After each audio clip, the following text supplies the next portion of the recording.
আমাদের এই ইন্ডাস্ট্রিতে যারা মডেল আছে, নায়ক আছে, তাদের তো গসিপ থাকি, বিয়ের পরেও গসিপ হয়, নায়িকাদের সাথে প্রেম হয় বা মডেলদের সাথে প্রেম হয়, সেটা নিয়ে বাজারে বেশ ঘটনা রটনাও হয়।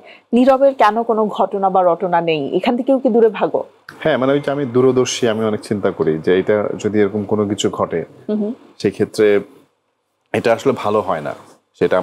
সেটা ফ্যামিলিগতভাবেই হোক, প্লাস যারা হচ্ছে ফ্যান ফলোয়ার তারাও আসলে ভালো মতো নেয় না। মানে ঘুরে ফিরে কি হয় যে একজন ভালো অভিনেতা বা একজন ভালো নায়ক বা একজন সুপারস্টার বা যেই হোক, সর্বপ্রথম আসলে তাকে ভালো মানুষ হতে হয়। বাট তুমি দেখো, আমরা বলিউড কিং এর দিকে যদি তাকাই, শাহরুখ খান, তার লাইফেও কিন্তু গসিপ আছে। প্রিয়াঙ্কা চোপড়াকে নিয়ে বেশ ভালো একটা কন্ট্রোভার্সি কিন্তু তার লাইফে ছিল। না, আমার কাছে মনে হয় যে প্রিয়াঙ্কা চোপড়ার এটাকেও আসলে মানে এটা ম্যানমেড।